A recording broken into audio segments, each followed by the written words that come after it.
Well, how y'all doing? Good, good. Well, did you know that they are letting Yankees into this contest? Well, I just don't think that's very fair. I mean, after all, it is the search for the South's funniest accountant. But apparently, you only have to live in the South. You don't have to be from the South.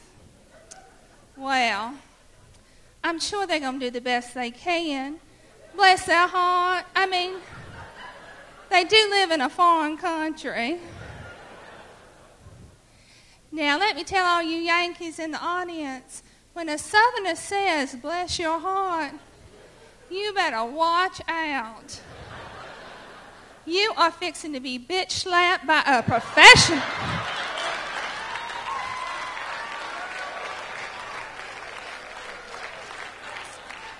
For example, why, you just look so precious in that outfit, bless your heart. I didn't know those pants had come back in style. Now, sometimes a Southerner will use bless your heart at the end of a sentence because, well, you know, God don't like ugly. So you have to kind of absolve yourself from any guilt. So, for example, you say, why, did you hear Mary Lou just had her 4th baby? And all of them have a different daddy. Well, she is such a tramp. Bless her heart.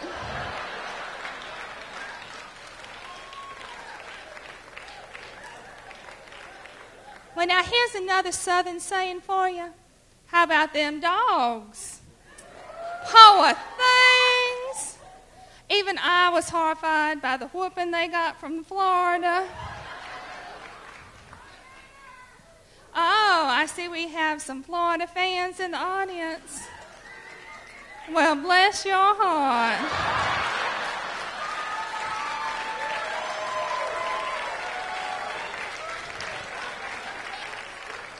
Now, I don't think being ranked 13th in the nation is too shabby, but can you believe that Alabama is ranked number 1?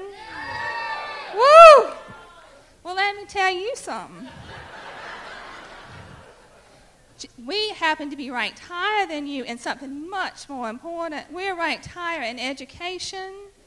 You know, Georgia is ranked 49th in the nation. But at least we're higher than Alabama. They were ranked 50th. That's right. Now, the dean at the University of Alabama, he was so excited, he called a press conference, and he said, well, at least we didn't come in last. Got you, didn't I? Uh-huh. Bless your heart. Now, I will say that Southern women, we know our football. Why, my 83-year-old mother, she postponed her birthday party because she wanted to stay home and watch the Tennessee game on her own television. Now, unfortunately, she has the same take on the Thanksgiving Day games, so our family has to have a Thanksgiving breakfast. Have you ever tried to digest turkey and dressing at 6 o'clock in the morning? Well, this year we're going to try to trick her, and we're going to say that Thanksgiving dinner is really just an elaborate tailgate party. Though I am worried that the silver platters are going to scratch the hood of my car. Well, how y'all been doing with this roller coaster that the stock market's been on? Yeah. Well, you need to do what I do. Happiness through medication. I find that Jack Daniels makes the best nerve medicine you have ever seen.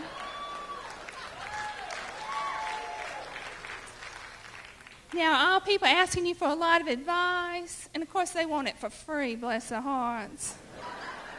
Well, now that I work for a medical association, people have started asking me for medical advice. And at first I was a little bit reluctant, but I figured it couldn't be any worse than my tax advice. And besides that, I watch Grey's Anatomy every week.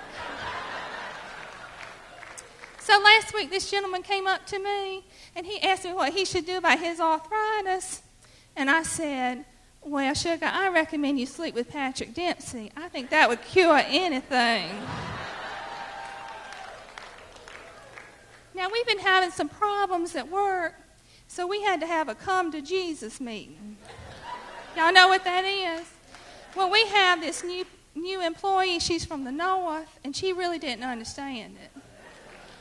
So she came up to me and she said, "Do we need to wear a hat?" And I just looked at her. And I said, "Well, bless your heart, that we ain't going to no funeral. But one might come later." I said, at a come to Jesus meeting, somebody has to stand up and confess their sins and promise to sin no more. But it won't be anybody from accounting, honey. We never sin. We just report other people's sins. That's right.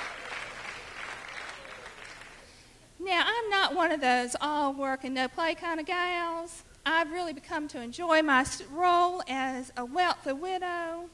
But my friend Connie, she's trying to get me to start dating again. And she says that she wants me to go on these online websites, dating websites. She says she knows people that have been very successful. And I said, "Connie, honey, those people on TV, they're actors. They're not real people." Now, some of you just may be horrified that someone my age would even think about doing this. But they do have older age categories, a 40 to 59. I think a 40-year-old man could keep up with me. But the problem with these websites, why, these people lie. You should see some of these photos. So, gentlemen, if you're thinking about doing this, please take my advice.